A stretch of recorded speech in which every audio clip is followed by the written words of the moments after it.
Я вітаю всіх, хто Welcome everybody who joined us. Our team at Ukraine Media Center continues its work, and right now in our studio we have Daria Herasymchuk, advisor and representative of Ukraine's president for children's rights and rehabilitation of children. You're welcome, Ms. Herasymchuk. Unfortunately, among victims of the Russian aggression, there are also children. What are the statistics for today? By now, a number of children who died, but I always correct everybody, not died, but who have been killed. There are 226 Ukrainian children killed by Russian occupiers. And the number of children who have suffered exceeds 420. Those are children with traumas and injuries. Now, according to the latest statistical data, which I receive pretty much every week, and sometimes I receive some types of data even every day, since the beginning of this war in Ukraine, there has been first some initiative group on protection of children's rights during the wartime, and since the 17th of March, this group has turned into an official coordination headquarters for protection of children's rights during wartime under the government of Ukraine, and it's co-chaired by me and Mrs. Marina Alzebna, Minister for Social Policies. And within that coordination headquarters, I receive information on the ongoing basis, statistics from various ministries involved in operations of this coordination headquarters. And I can tell you that by the 11th of May, based on our latest data, we can say that 218 children continue being treated in health facilities. Among those children who have been wounded and who have been treated in health facilities, the highest share of children is 7 to 14 years old. About 51% of all children are in that age. Also, 93% of all children who applied for medical help, all those who got mine explosion or firearms wounds. So we can say that Russian Federation runs a war against our children. Also, I can sadly say that 14 children have got their limbs amputated, either legs or arms. Also, in our coordination headquarters, according to data on the 11th of May, the National Police of Ukraine, its Juvenile Prevention Department, does this data that during this war, 1,112 messages have been received about missing children. The number of such children has been 1,214, and there are still 90 children who have not been found yet. Unfortunately, among those who have been found, 2 children have been found already dead. Also, the Ministry of Education and Science of Ukraine reports that according to the latest data, as of this morning, 1,721 educational facilities have been damaged, and 129 educational facilities have been completely destroyed. Those are facilities who definitely are not a military site, but they have been very seriously damaged. About evacuation, the coordination headquarters have also been managing evacuation of children, and as far as evacuation within Ukraine is concerned to more or less safe territories, and it's also about evacuation of children in organized groups to other countries outside Ukraine. And now 264 facilities where children were accommodated round the clock, and large part of them were orphans or children of those parents who have been deprived of their parental rights. So 264 such facilities have been partially or fully evacuated, most of them fully evacuated. And we can say that out of those 264, 83 facilities have moved to safer territories within Ukraine, and while 181 facility has moved abroad.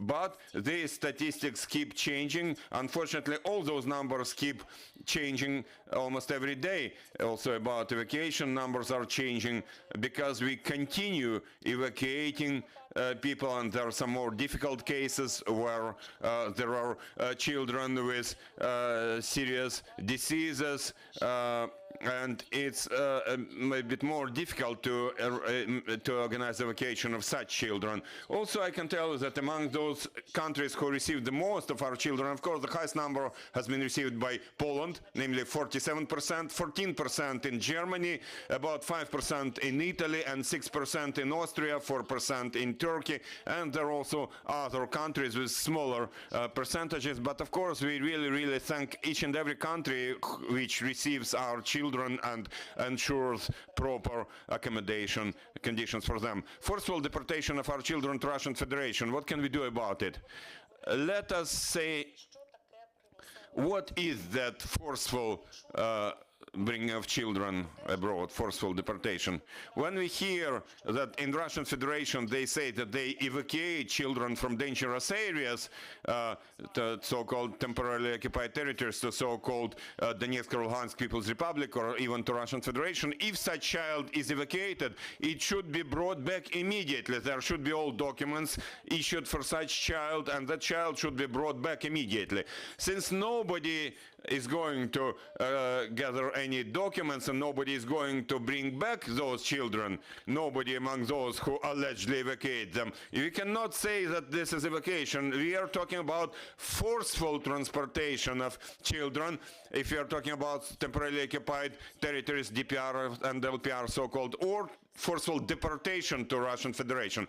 Of course, we cannot treat this procedure as any legal in any way, because according to Geneva Convention, any transportation of children is prohibited, so it's 100% illegal. The numbers that we can use, of course, now in the media there are lots of numbers, different numbers. Some people quote about 200,000 children, some people quote smaller numbers. I suggest that we use the numbers announced by Ukrainian governmental authorities, and those numbers we can use is about 2,500 children, 2,500 children who have been, say, kidnapped in that way. That number has been announced by Dmytro Kuleba, the Ministry of Foreign Affairs, and so I would be using this number. Partially we know who are those children and where they are located. For some other part, we are still searching for them, using to the maximum extent various international organizations, including the International Committee of Red Cross. Should those children come back? Should they return? Of course, each and every Ukrainian citizen should be returned to Ukraine, not to mention Ukrainian children. This is our genetic fund. This is the basis for our future. So each and every Ukrainian child should return. Unfortunately, if you consider the number of successful cases, I think all Ukraine were happy when we saw those cases of Kira and Ilya. But I should tell you that each and every case of return is about a separate algorithm, a separate way of action, and separate special operations. So there is no unified algorithm. Most probably there will be no unified algorithm. There will be separate individual algorithms for each citizen, for each child. Those have now been developed by Ukraine. We don't have diplomatic relations with Russian Federation, and therefore the return takes place only through negotiations. How do you assess the initiative by the aggressor country about simplified adoption procedure for our children? In early April, there were public statements in Russian Federation media that they have been preparing changes and amendments to the law to legalize adoption. They were talking about simplifying the procedure of adoption of Ukrainian children. Previously, those legislative changes had to finish by mid-April, but there was no public statement that it has been completed. So currently we cannot say that they have completed implementation of that so-called simplified procedure of adoption of Ukrainian children. Whether there are such facts, such cases of any initial stages of adoption of Ukrainian children. No such cases have been documented as yet. But you should remember that there is that a secret of adoption. So it's unlikely that such adoption cases will be published on social media. Although, who knows, what could we expect from Russian Federation? I think that nobody knows finally what should we expect from Russian Federation, whether they will be publishing it or not. And I can tell you for sure about the legality or illegality of such procedure. Since the Russian Federation has ratified the UN Convention on Children's Rights, according to Article 21 of that convention, every member state should ensure that adoption procedure should be according to rules and according to permission from a special authority in the country which is authorized to do it. In Ukraine, in accordance with our family code of Ukraine, such authorized authority is the National Social Service. Sorry. It has not received any requests about providing permission for adoption of Ukrainian children, and even if it gets such requests, of course, it will not issue such permissions. Psychological help. How can parents receive such help? Whom should they approach? Let's first say, why do we need that psychological assistance?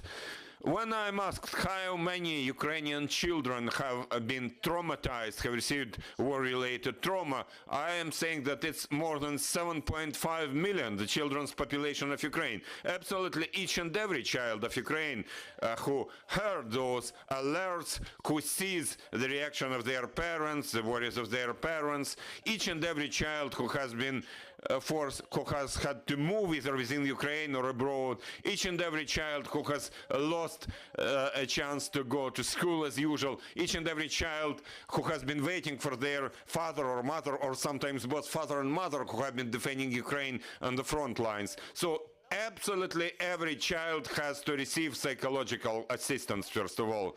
So this assistance has, let's say, two components. One component is about an urgent help which can be provided by adults who are next to child, that's parents, relatives, those with whom that child is.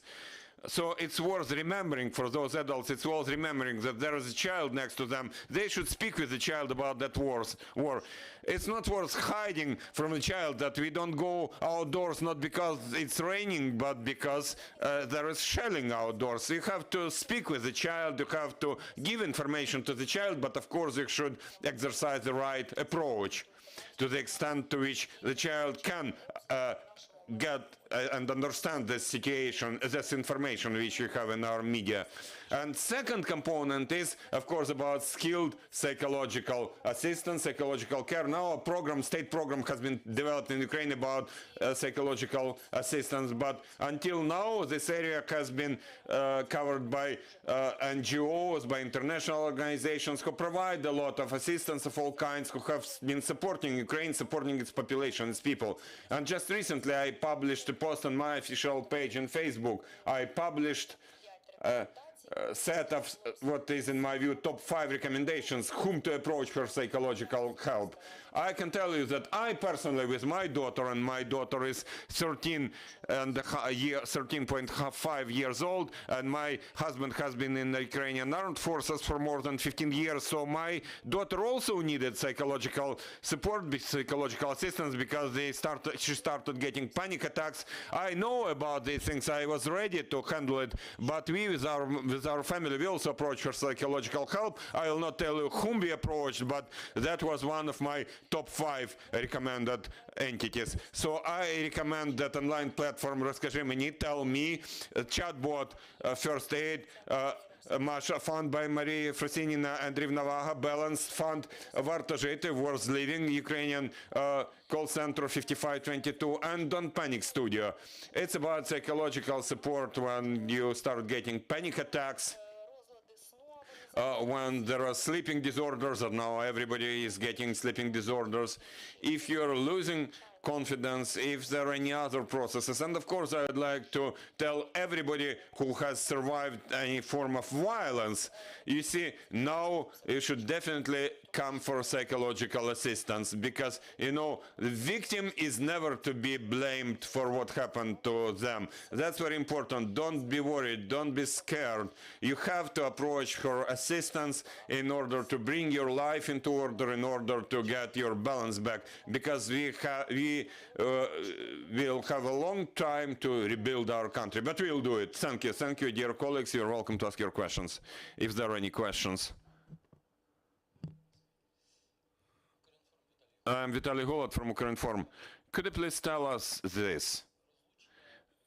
When children are separated from their families, and we saw such facts in Mariupol, but were there such facts in any other regions, in any other occupied territories of Ukraine? And my second question is a geographical one. That kidnapping, that deportation of children, are there any geographical differences between occupied Kherson Oblast, occupied Zaporizhia Oblast, occupied Donbass? Thank you for your question. Definitely, the situation when a child is separated from his or her parents happens in those regions which have been temporarily occupied. And of course, we cannot say that it's only about Mariupol. We also have such cases in Kharkiv Oblast, in other oblasts, where the father or mother or another relative has been taken somewhere, or they disappeared somehow, and the child stayed alone or in some basement with other people, and then the child is transported somewhere. So there are different cases, and geographically it's not only about Mariupol. Now, about the geography, where it happens to the most. It's about all occupied territories, and now we cannot even tell you any numbers. You know, those numbers we are announcing now are very approximate. These are numbers that we know. We have not come to those territories which are at the moment temporarily occupied, and I think that those all those numbers will increase several times, and we'll understand that we don't have 226, but many more children who have been killed, and the same applies to kidnapped children, to stolen children.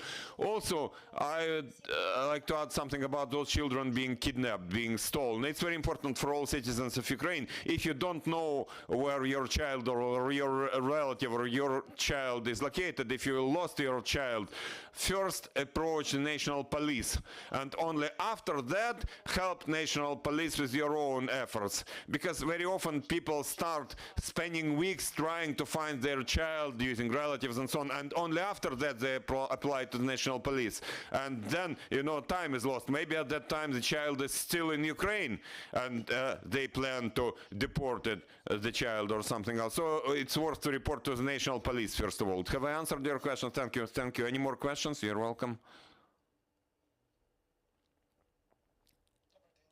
Good afternoon. I'm Mateusz Jankowski.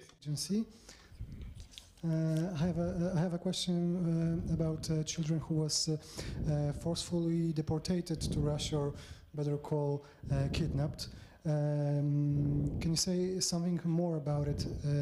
I mean, are they in most cases orphans, or there are more children who was separated from their parents? Thank you for your question. I'd like to say that there are different children. The Russian Federation announces some data about 200,000 children, various numbers. But on our side, we know for sure about the number of children who are orphans and children of parents who have been deprived of their parental rights, because Ukraine recorded all those cases, so we know by name who are those children. You know, to say particularly, you know, from our numbers, we know which is the part of this sort of children and that sort of children. But speaking about the numbers announced by media, by press in the Russian Federation, we don't know who those children are. Who are those 200,000 children? It's impossible to say anything. About their location and what are their accommodation conditions, again, based on what we see in the media, those are terrible conditions. Those are so-called concentration camps. They call them filtration camps, but they're terrible conditions of accommodation. Ukrainian government has approached all international organizations which have something to do with protection of children's rights to get the maximum help for Ukraine in monitoring the situation of Ukrainian children and citizens of Ukraine who have been forcefully deported to Russian Federation, for us to understand what's happening to them there, because we don't have access there, we don't have access to them. So, you know, whether I can comment particularly where those children are located and who are those children, unfortunately I cannot. To be sure and to be specific, what's the last official number? So how many children, as you know, of course, was kidnapped or separated from their parents and taken to Russia? You said before that it's about 2,500. Is it? Yes, this number is about 2,500. To be exact, the number announced by the Ministry of Foreign Affairs of Ukraine, Dmytro Kuleba, officially is 2,389 children. 2,389. Thank you. Thank you, Ms. Herasymchuk. Thank you for joining us. We had Daria Herasymchuk with us, and I'd like to remind you that at 4 p.m. we'll have the patrol with us, and we'll discuss the rescuing of our small friends, our pets. Stay with us. Thank you.